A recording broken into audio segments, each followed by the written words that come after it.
and welcome to the Nampa Rec Center Basic Full Body Program. My name's Amy, and alongside my fellow trainer Jay, we're here to show you around.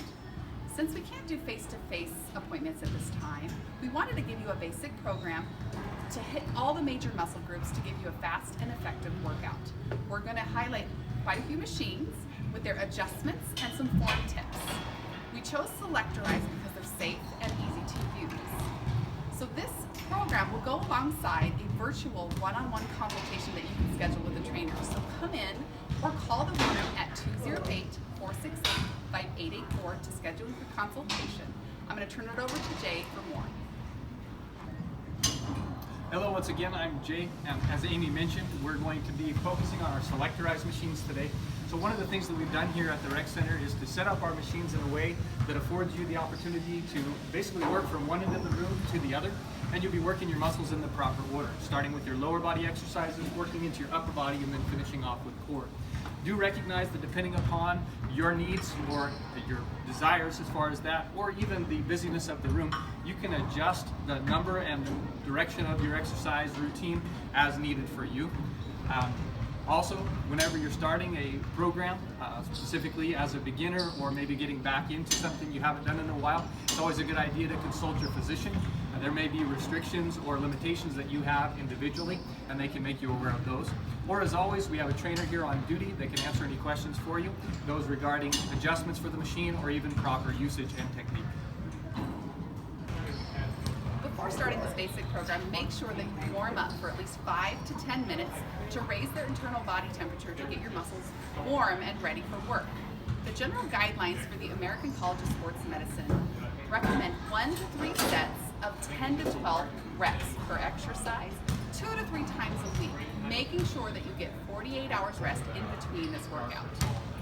So today we are going to first highlight the leg press. This is a great machine that works the muscles of your legs, the front and back of the legs, your quadriceps, and your hamstrings, as well as the glutes. Anything orange is adjustable on this machine. It's really easy to use. The seat adjustment here, lift up on the lever, and you can slide up or down, as well as the weight pin adjustment and a half weight increment. It also shows here in orange what muscles you'll be using. It's really easy to use. Take a seat and set your feet shoulder width apart. You want your ankles, knees, and hips to stay in alignment. Make sure your knees don't turn in or out. Keep them in line. You're going to lift up on this lever and come down so your knees are about 90 degrees. Make sure you check your weight. Press through the heels, core tight, and press. You want to make sure that the top of the movement, you don't lock your knees. Keep a gentle bend to those knees. When you're done, lift up and come out easily. I'm going to go ahead and clean this machine, and I'm going to turn it over to Jay for the next exercise. Our next exercise is our pre-core chest press. This exercise machine is going to be used to focus on the muscles of the pectorals, as well as the backside of the arm of the tricep, and a little bit of the anterior deltoid. For adjustments for this machine, there's actually only one, and that's going to be your seat height adjustment. That's done by grasping the orange lever, sliding the seat up or down. Proper seat alignment should be in a position where the upper handles are right at about your mid-chest line. To begin the exercise, we want to use the foot lever to bring the arms of the motion forward. That's going to save any strain that might happen to the shoulders while we're getting ready for the exercise. We're going to start with a neutral grip, which means my thumbs are going to be pointing up. I'm going to grab hold of the handles. Once I have control of the weight, I'm going to go ahead and put my feet on the floor so as not to have my legs doing the work for me. Right. Extend the arms outward. Then as you come back, you can go ahead and bring the arms back close enough to where the plates are almost but not quite touching. Okay? Keeping the shoulders retracted, the back against the seat. Again, pressing forward. Making sure that you're not allowing your body to roll forward. Okay? Focusing the movement in the arms and the shoulders. Continue the motion for your desired number of reps. When you're done, you're going to go ahead and put your feet back up on the lever. Again, this is going to save that strain in the shoulders. Allow your hands to the inside. Set the weight down, nice and easy. Make sure you clean your machine when you're done. On to you, Amy. Next, I'm going to show you the seated row. This is a machine that works your upper back. So your rhomboids and middle traps, but it also pulls in your biceps strengthen your posterior deltoids. Anything orange is adjustable on this machine like the other ones. So the seat adjustment here, up or down, depending on your height. Also the weight pin and the half weight increment, and a picture of what muscles you'll be using. So to use this machine properly, you're going to face the chest pad and slide forward, allowing the chest pad to support your torso. You want to make sure that it hits you just about the middle of the sternum. You want your hips to be below the shoulders. To start this exercise, choose your weight, grab with one arm, and pull. Roll the shoulder down and back. We're going to use a neutral grip on this one. It's easy on the shoulders, good for shoulder stability. From here, you're going to engage back. So squeeze the muscles of the back and pull. Squeeze the shoulder blades into the spine. You want to make sure that you don't shift forward. Stay packed. You don't want those shoulders to creep up toward the ears either. Stay right here. Slow, controlled range of motion. And squeeze. When you're done, stand up to set it down. All right. So now that we're done with the major muscles, we're going to move on to the core. Take it away, Jake. So as Amy mentioned, we're going to start our core portion of our routine. This particular exercise is the matrix abdominal crunch.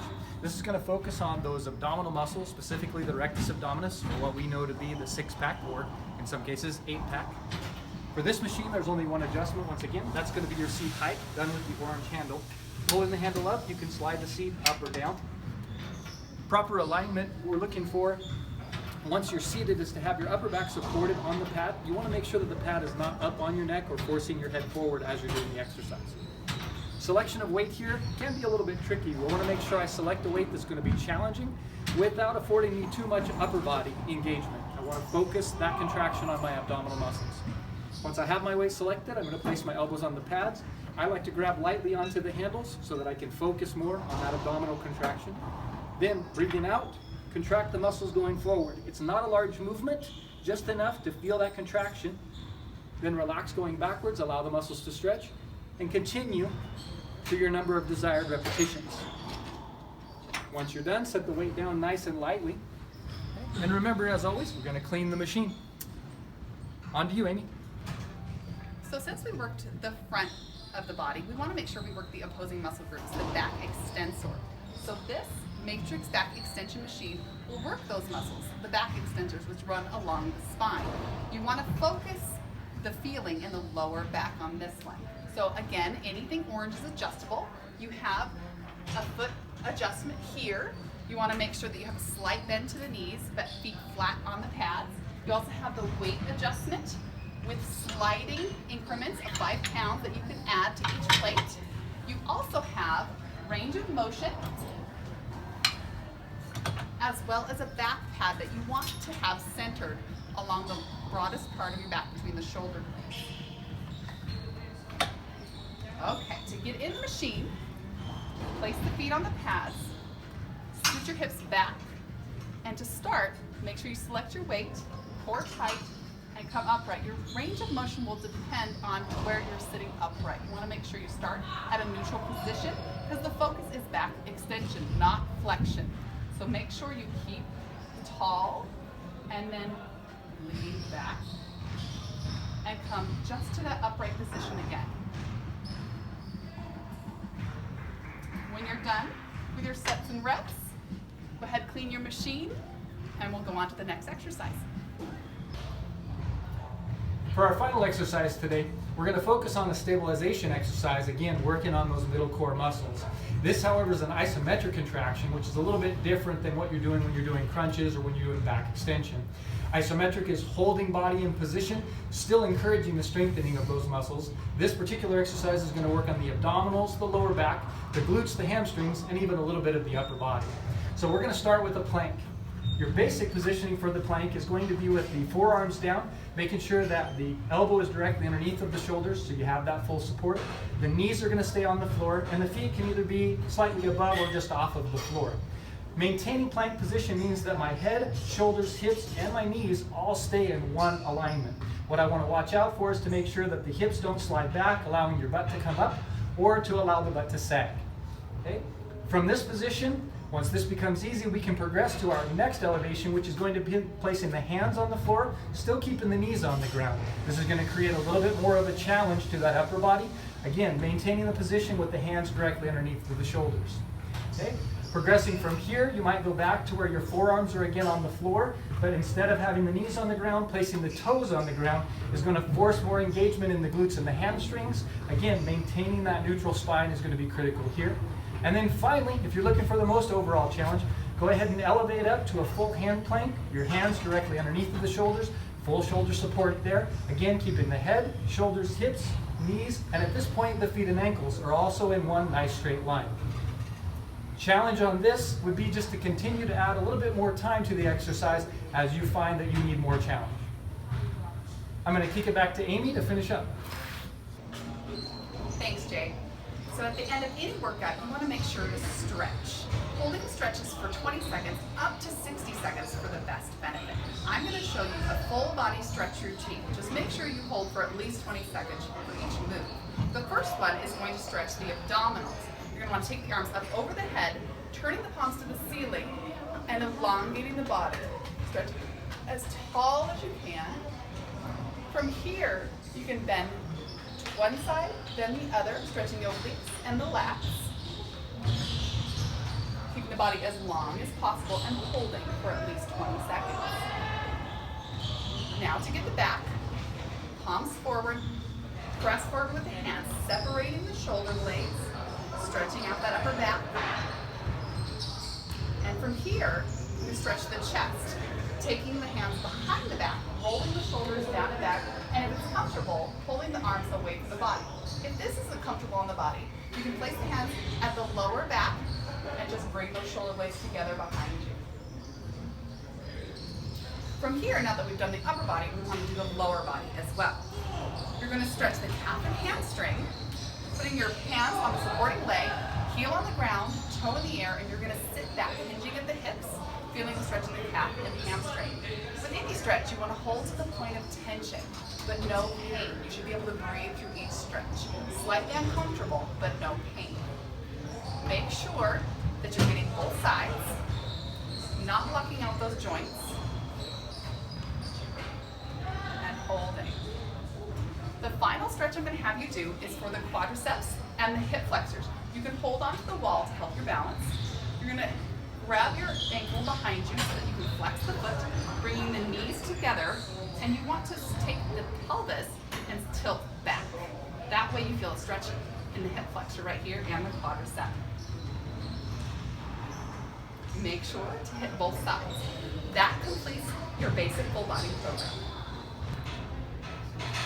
There are endless ways to train for your goals. Amy and I hope that we've provided you at least a starting point to begin your strength training program here at the Nampa Rec Center weight room. Hopefully one that's safe and effective. Remember, as always, we have a trainer on duty that's here to answer your questions. We can help with exercise or workout progression and any other questions you might have. Thanks for tuning in, and we hope to see you soon in the weight room.